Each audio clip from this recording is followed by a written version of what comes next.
And welcome to our channel Poonam's Vatika. तो आज मैं आपको मोरपंखी के बारे में बताने वाली हूँ, लेकिन पहले मैं दिखाती हूँ आपको हमारे यहाँ अभी 2 दिन जम के बारिश हुई है।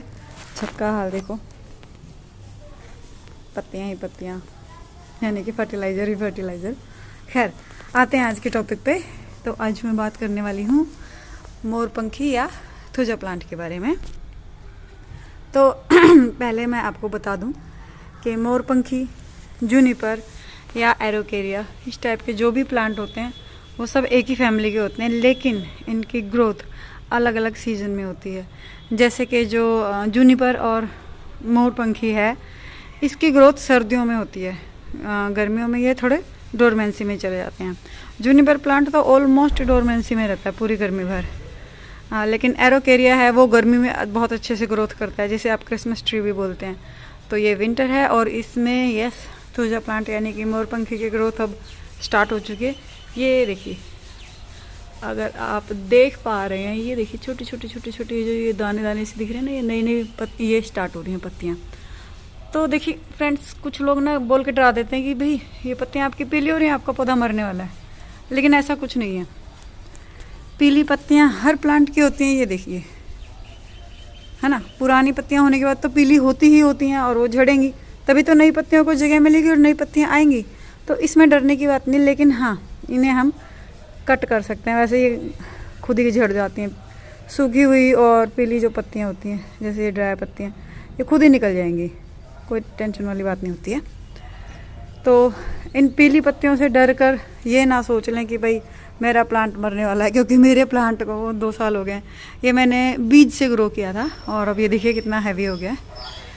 और हाँ, अगर इसके ना प्रोपोगेशन के 2 तरीके होते हैं। एक तो आप कोई भी टहनी कट करके पानी के साफ़ पानी के ग्लास में आप उसको रख सकते हैं और 2-3 दिन में उसका पानी चेंज कर सकते हैं, उसमें शूट्स, नई नई रूट्स आ जाएंगी। और एक इसमें ना बीज लगते हैं। तो अब फैब एंड में ना इसमें जब बीज लगेंगे, इसमें फ्रूटिंग होगी तो मैं वो दिखा दूंगी आपको। तो वो जो फ्रूटिंग होती है ना, उसको खोलना पड़ता है और उसके अंदर 4-5 बीज होते हैं, वो हम बो सकते हैं और उससे पौधा ग्रो होता है। ये पौधा मैंने उसी तरह लगाया था। हम कहीं घूमने गए थे और वहाँ पर मोरपंखी लगा हुआ था और उसमें बहुत सारे बीज थे। मैंने उन भैया को बोला, मैंने कहा भैया मैं इसके 1-2 बीज ले लूँ ये फ्रूट्स। तो बोले ले लो, हमारे तो वैसे भी किसी काम के होते नहीं है ये। तो मैंने वो निकाले थे और उसके बीज से ये ग्रो किया था। तो आज जब मैं इसको क्लीन करने ही वाली थी तो मैंने कहा मैं इसका वीडियो आपके लिए डाल दूँ। ये देखिए, तो जब भी पत्तियाँ इसकी सूखी हों, घबराने की कोई ज़रूरत नहीं है, क्योंकि गर्मियाँ जा चुकी हैं। गर्मियों में ये प्लांट सॉरी मौसम की वजह से थोड़ा डिस्टर्बेंस है। तो गर्मियों में ये प्लांट हाँ, तो मैं बोल रही थी कि गर्मियों में ये प्लांट ग्रोथ रोक देता है और तेज़ धूप पड़ने की वजह से ये पत्तियां भी सूख जाती हैं। खैर मेरे यहाँ तेज़ धूप नहीं पड़ती है। मैं आपको सिंपली बता दूं, लोग जैसे ओपन एरिया में भी इसे रखते हैं, रखा जा सकता है, लेकिन उसके मरने के चांसेस बढ़ जाते हैं। ये बहुत ज़्यादा हीट नहीं झेल सकता। लेकिन अब ये मेरा ना स्टैंड पे रखा हुआ है, तो गर्मी जब आती है तो मैं ऊपर ये तार देख रही हूँ, इससे ऊपर एक और ये तार है, दिख रहा होगा, तो मैं इसमें ग्रीन नेट बांध देती हूँ, तो ये शेड के नीचे रहता है, तो पूरा साल हरा भरा रहता है। बट हाँ, जो पुरानी पत्तियाँ ऑफ कोर्स वो गिरेंगी। तो इसके मरने का सबसे पहला कारण ये नहीं होता कि पत्तियाँ सूख रही हैं, मरने का पहला कारण होता है फंगस। कुछ लोग बोलते हैं कि बारिश का पानी ना पड़ने दें, वो पौधे को मार देता है। ऐसा कुछ नहीं है। बारिश का पानी पौधों के लिए अमृत समान कार्य करता है, सर्दी के पौधों के लिए भी और गर्मी के पौधों के लिए भी। वो कैसे? क्योंकि बारिश के पानी में नाइट्रोजन भरपूर मात्रा में होता है। अब क्योंकि इसकी ग्रोथ ही सर्दी में बहुत अच्छे से होती है, और अभी मैंने बताया ना 2 दिन पहले बारिश आके गई है, कल भी बारिश थी और परसों भी थी। तो वो जो बारिश का पानी है एज इट इज़ इसमें गिरा है, क्योंकि देखिए बिल्कुल खुले आसमान के नीचे मेरा पौधा रखा है और इसमें बारिश का पानी गया है और अब इसकी ग्रोथ और अच्छे से हो जाएगी। तो पहला जो इसका मरने का कारण है वो ये है कि पानी रुके ना मिट्टी में। तो जब भी आप पौधा लगाएं, अभी तो मैंने इसमें देखिए पत्तियां डाली हुई हैं, मैं क्लीन करके भी आपको दिखाऊंगी। जब भी पौधा लगाएं तो खाली गमले में एक बार चेक कर लें, नीचे प्रॉपर होल होना चाहिए और उस होल के ऊपर मिट्टी का इतना बड़ा कोई टुकड़ा, ज़्यादा नहीं, इतना बड़ा टुकड़ा उस मिट्टी का रख दें, या फिर कोई दिया उल्टा करके उस पर रख दें, या फिर कोई भी पत्थर का टुकड़ा इतना बड़ा उस होल पर रख दें और फिर उसमें पौधा लगाएं। अगर आपको लगता है कि पौधे में पानी रुकने लग गया है तो इसकी कटाई छटाई या रीपोटिंग विंटर में ही करें। दिसंबर मंथ इसके लिए बेस्ट रहता है। फरवरी के बाद इसके साथ छेड़छाड़ ना करें, क्योंकि फिर मार्च में ना समर आ जाता है और वो इसका डोरमेंसी का टाइम होता है, उस टाइम ये ग्रोथ नहीं करता है। तो दिसंबर में, नवंबर या दिसंबर में आप इसको चेंज कर सकते हैं। मिट्टी को बिल्कुल वेल ड्रेन सॉइल रखना है। और अगर फिर भी आपको लगता है कि फंगस आ गई है तो 1 लीटर पानी में 2 बूंद सिरका जो होता है उसकी डाल के और वो आप डालें। मैं कभी नहीं कहूँगी कि आप फंगीसाइड यूज़ करें। देखिए आप खुद ट्राई कीजिएगा कि जब भी आप फंगीसाइड यूज़ करेंगे ना, आपके पौधों की पत्तियाँ पीली हो जाती हैं, बुरी तरह से इफेक्ट करता है fungicide. I don't know why, but शायद केमिकल है इसलिए। कोई भी फंगीसाइड हो, मैं किसी कंपनी का नाम नहीं ले रही हूँ, बट आप अगर फंगीसाइड पानी में मिलाकर डालते हैं वो पौधे को मारेगा ही मारेगा। मारेगा भी नहीं ना तो हालत बुरी करके छोड़ देता है। पत्तियाँ एकदम रूखी सूखी पीली हो जाती हैं, पौधा बिल्कुल बेजान सा लगने लगता है। तो वो ना करें। सबसे पहले कोशिश करें कि मिट्टी वेल ड्रेन्ड हो। दूसरा, अगर आपको लग रहा है कि नहीं अभी भी ग्रोथ नहीं कर रहा है तो इधर से ना, ये देखिए तने के पास से थोड़ा कुरच के इसको देख लीजिएगा। मेरे पास अभी कुछ है नहीं उधर इसको हटाने के लिए। अगर ये अंदर से ग्रीन निकलता है तो आपके पौधे में जान है, अभी वो पूरी तरह डेड नहीं हुआ है। जब फंगस का अटैक होता है ना, तब ये पौधा अंदर से भी गीला हो जाता है, ब्लैक हो जाता है अंदर से भी। तो मतलब अंदर भी फंगस का अटैक नहीं हुआ है तो आप जल्दी से जल्दी पौधे को निकालें दिसंबर मंथ में, और उसकी मिट्टी को पूरी तरह निकाल के इसके एक्स्ट्रा रूट्स को क्लीन करके और इसको रिपोर्टिंग करें। तो अब बात आती है फर्टिलाइज़र की। तो देखिए, इसको ना बहुत ज़्यादा फर्टिलाइज़र की ज़रूरत होती ही नहीं है, क्योंकि ये अब फरवरी के बाद ही फ्रूटिंग करेगा। बाकी पूरा साल गर्मी में तो ये डोरमेंसी में ही रहता है। हाँ, जब मानसून आता है तो तब इसकी थोड़ी सी नींद में कहूँगी खुलने लगती है, थोड़ा थोड़ा ग्रो करने लगता है हल्का हल्का। लेकिन विंटर में ये अपने पूरे बढ़िया वाली ग्रोथ पर रहता है, देख ही सकते हैं आप। तो मैं बताती हूँ कि खाद कौन कौन सी इसमें डाल सकते हैं और किस तरह से डालनी है। और हाँ, वीडियो पूरा देखिएगा। आप बीच में जब छोड़ देते हैं तो फिर आप कमेंट करके पूछते हैं कि मैम ये जो ग्रैनुअल था इसका क्या नाम था। आप पूरा वीडियो देखें ना, आपको पता चल ही जाएगा। वीडियो में मैं बता ही देती हूँ कि कौन सी ग्रैनुअल कौन सी खाद है, ये क्या नाम है, क्या क्या यूजेज हैं इसके। तो मैं यही कहूँगी कि इसमें बहुत ज़्यादा खाद की ज़रूरत नहीं है। बाकी जो खाद डलेंगी वो मैं आपको बता देती हूँ। तो देखिए, जैसा आपको पता है कि मैं अपनी सभी सूखी पत्तियों से इनको कवर करके रखती हूँ मिट्टी को। देखिए, एक फ़ायदा ना मिट्टी को सूखी पत्तियों से कवर करने का ये होता है कि जो मौसम का इफ़ेक्ट होता है ना, जैसे ज़्यादा ठंड पड़ रही है या स्पैरो की आवाज़ आपको आ गई होगी, ज़्यादा ठंड पड़ रही है या ज़्यादा गर्मी पड़ रही है, तो वो पौधे की जड़ों को इफ़ेक्ट नहीं करता है। मौसम का इफ़ेक्ट जो होता है, ना ज़्यादा ठंड से वो पौधों की जड़ों को नुकसान पहुंचता है और ना ही ज़्यादा गर्मी से, क्योंकि ये पत्तियां ना ऊपर ही रोक लेती हैं मौसम का प्रभाव, अंदर तक ज़्यादा ठंड या ज़्यादा गर्मी पहुंचने नहीं देती। और ये देखिए, धीरे धीरे गल के ना लीफ कंपोस्ट का भी काम करती हैं। तो अब पत्तियां निकालने के बाद सबसे पहले हम इसकी गुड़ाई करेंगे। ये देखिए, ये मेरी सॉइल ना वैसे भी एकदम वेल ड्रेन्ड है, ये देखिए। बट ये बारिश आई ना, उसकी वजह से थोड़ी सी बस गीली हो गई है। इसमें बहुत ज़्यादा पानी डालने की ज़रूरत नहीं होती है, जैसे नॉर्मल प्लांट्स में आप पानी डालते हैं। अगर मिट्टी सूखी लगे तो पानी डालें, और अगर मिट्टी सूखी नहीं लग रही है तो पानी ना डालें। ये देखिए, अगर आप देख पा रहे होंगे ना, अभी तो मेरे एगशेल से नज़र आ रहे हैं आपको, इसमें ना रूट्स आपको नज़र आएंगी। तो जब आप गुड़ाई करेंगे और ये रूट्स कट जाएंगे ना, ये देखो, ये इस तरह से, तो घबराने की ज़रूरत नहीं है। ये एक्स्ट्रा रूट्स हैं, रूट्स का जो जाल बनता है ये वो हैं। तो मैं ज़रा अच्छे से गुड़ाई कर लूँ, फिर मैं आपको बताती हूँ क्या करना है आगे। तो ये देखिए, 2 से 2.5 इंच के करीब मैंने गुड़ाई कर ली है। और अब मैं इसकी मिट्टी को इसमें निकाल लूँगी।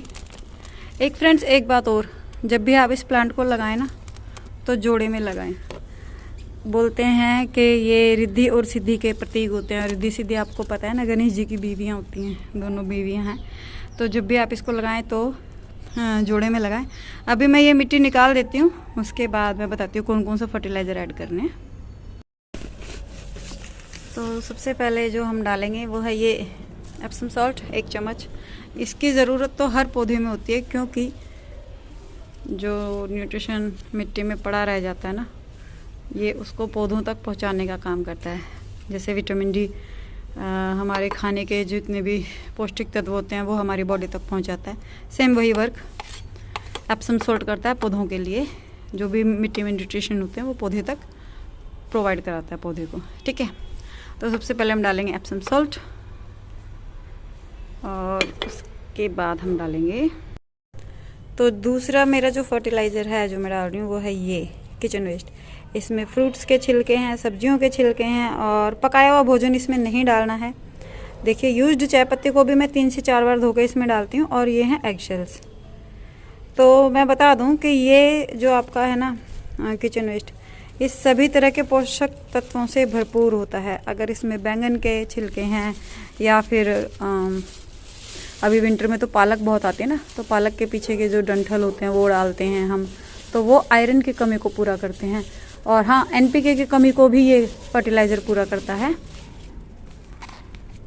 और एनपीके यानी कि नाइट्रोजन, फास्फोरस और पोटेशियम, तो इसकी कमी को भी ये पूरा करता है। और साथ ही आयरन की कमी का मैं बता ही चुकी हूँ। और अगर आयरन की कमी, वैसे इसमें ना अलग से कुछ आयरन का टुकड़ा दबाने की ज़रूरत नहीं होती है, क्योंकि इसमें बहुत ज़्यादा फ्लावरिंग होती नहीं है। अभी बस फरवरी में ये शीट्स बनेंगे इसमें, उसके बाद कुछ होगा नहीं। सॉरी, मेरा कैमरा ज़रा हिल जाता है, तो ये पूरी तरह से इसमें डाल दें। और कैल्शियम की कमी को एग शेल्स पूरा कर देते हैं। और ये देखिए, ये ना गुआवा मेरा ना लग गया था, आप देख पा रहे होंगे, और ये चूहे ने खा लिया। अब क्योंकि चूहे की राल में बैक्टीरिया होते हैं और बीमार होने का डर होता है, इसलिए मैंने बच्चों को दिया नहीं। और मैंने जैसे ही देखा कि चूहे ने खाया हुआ है, मैंने तोड़कर बस सीधा डायरेक्ट इसी में डाल दिया। मैंने कहा ये पौधा ही खाएगा, इसी के काम आएंगे। हाँ, तो मैं ये बोल रही थी कि जो हम एग शेल्स हम डालते हैं वो कैल्शियम की कमी को भी पूरा करता है और बाकी न्यूट्रिशन भी उसमें होते हैं। तो ये मोरपंखी की हर ज़रूरत को पूरा करेगा और इजीली अवेलेबल है। और अगर एक बात मैं और बताऊं, अगर आप मेरे दिए हुए टिप्स और ट्रिक्स फॉलो करते हैं तो यस, आपके घर से कूड़ा निकलना तो मैं ऑफ कोर्स बंद करवा ही सकती हूँ। अब इसके बाद ये जो गली सड़ी पत्तियाँ थी, इससे हम इसको कवर कर देंगे पूरी तरह से। ये देखिए, ये है लीफ कंपोस्ट, धीरे धीरे गलेगी और कंपोस्ट का काम करेगी। तो जो भी न्यूट्रिशन हम पौधे को देते हैं वो इसकी पत्तियों में आ जाता है। और सूखने के बाद एक न्यूट्रिशन होता है जिसको बोलते हैं कार्बन, वो इन पत्तियों में बनने लग जाता है। तो ये कार्बन भी प्रोवाइड करवाती हैं और हर तरह का न्यूट्रिशन आपके घर पर ही अवेलेबल हो जाता है। बाहर से इस पौधे को कुछ भी देने की ज़रूरत नहीं होती है। तो ये देखिए, अब पत्ती से ढकने, इसको बिल्कुल कवर करने के बाद अब मैं इसको इसी की जो मिट्टी मैंने निकाली थी उससे मैं इसको ढक दूंगी अच्छे से। ये वो मिट्टी देखिए, इसको मैं कहाँ रखूँ, चलिए दिखाती हूँ। ये देखिए, ये रूट्स निकल आई है ना इस मिट्टी की, ये जो जाल बन जाता है ना एक्स्ट्रा रूट्स का, वो है। तो इसी तरह इसकी गुड़ाई भी हो गई है। और ये देखिए, पिछला जो मैंने दबाया था इसमें, वैसे भी ना जो मैं ये फर्टिलाइज़र किचन वेस्ट वाला दबाने को बोलती हूँ, तो 1 महीने बाद दोबारा आप ये उस प्लांट में दबा सकते हैं। 1 महीने तक आपके पौधे में आपको कुछ नहीं करना होता है। और वो जो आपने दबाया है ना किचन वेस्ट और ये लीफ, 1 महीने से भी बल्कि ज़्यादा तक टाइम तक ये प्रोवाइड करवाते हैं न्यूट्रिशन। बट मेरे पास ना इकट्ठा हो ही जाता है। वैसे तो मेरे पास देखिए प्लांट्स का ना ढेर लगा हुआ है। नीचे ये प्लांट्स, ये रोज़ प्लांट्स, ये मैरीगोल्ड, ये देखिए, और ये देखिए, और ऊपर भी टोटली मेरे पास 190 या 195 कुछ इतने प्लांट है। मैंने काउंट किए थे अभी 1-2 दिन जो पहले ऊपर गई थी। तो ये जो है कूड़ा, इसको अच्छे से आप ढक लीजिए। कहीं से भी ना ये कूड़ा दिखना नहीं चाहिए। अगर ये कूड़ा मिट्टी से बाहर दिखेगा तब इसमें फंगस लगने के चांस हो जाते हैं और फिर वो फंगस आपकी पौधों की जड़ों तक पहुंचकर नुकसान करेगा। बट वो भी बहुत कम, रेयर चांस होते हैं बहुत, वरना वो फंगस धूप लगती है ना, ख़त्म हो जाती है वो भी। मैं अपने सभी पौधों में ये डालती हूँ, चाहे वो इंडोर प्लांट हों और चाहे वो आउटडोर प्लांट हों। और ये तो वैसे भी बहुत हार्डी प्लांट है, एक बार अगर आपने ये प्लांट अपने घर में लगा लिया तो ये कहीं नहीं जाने वाला है। और फ्रेंड्स, अगर आप इसे जोड़े में लगाने वाले हैं तो प्लीज़ इसमें एग शेल्स ना डालें या कोई भी अपवित्र चीज़ ना डालें। कैल्शियम की कमी को पूरा करने के लिए आप इसमें चौक दबा सकते हैं, ब्लैक बोर्ड पर लिखने वाले चौक। तो देखिए ये पूरी तरह से कवर हो चुका है। थोड़े से ये दिख रहे हैं एग शेल्स वगैरह, बट डोंट वरी, जैसे धूप पड़ेगी ना इसमें फंगस नहीं लगने वाली है, ये बहुत ही अच्छे से ग्रो होगा। पीली पत्तियाँ इसकी मैं काट ही दूंगी, ये पुरानी पत्तियां हैं, ऑफ कोर्स जाएंगी ही जाएंगी, ऐसा कोई प्लांट नहीं है जिसकी पुरानी पत्तियां ना गिरी। लेकिन ये देखिए ऊपर से बढ़ रहा है। हाँ, और जैसे लोग बोलते हैं कि ट्रिम कर दें, तो देखिए ट्रिम करने का मैं सिंपल सा बताऊं आपको, लोग बाग ना बहुत ज़्यादा ट्रिम कर देते हैं, ज़्यादा नहीं करना है। ऊपर से अगर आपको लगता है कि शेप बिगड़ रही है तो बस ऊपर से थोड़ा थोड़ा इतना लगा लें, या 6 इंच ऊपर से, सिर्फ ये शेप इसको देना है, इक्वल करने हैं, और बाकी ज़्यादा ट्रिम नहीं करना है। पता चले आधा आप उड़ा चुके हैं, फिर आधा वैसे मर गया वो। और ट्रिम करने के बाद उसके जो भी टहनी कटेगी उस पर आप हल्दी, हाँ, जो सूखी हल्दी होती है वो लगा दें, या फिर जो दालचीनी होती है घर में, सिनेमन, उसका पाउडर जो आता है वो आप उस पर लगा दें, तो फंगस नहीं लगेगा, फंगस का अटैक नहीं होगा। वैसे तो मैं कहूँगी कि सिर्फ 6 इंच का ही आप ऊपर से इसको कट करें ताकि ये शेप में बना रहे, जिस तरह देखिए मेरा शेप में है। बट हाँ, अभी मुझे दोनों हाथ फ्री चाहिए होंगे क्योंकि मुझे ये सूखी पत्तियाँ हटानी है। तो फ्रेंड्स, मिलते हैं अगले वीडियो में कुछ और नई जानकारी के साथ। तब तक अपना और अपनी फैमिली का और अपने फैमिली के पेड़ पौधों का ध्यान रखें। मिलते हैं अगले वीडियो में। और हाँ, लाइक, शेयर और सब्सक्राइब करना ना भूलें। तो अगले वीडियो तक के लिए bye bye and take care.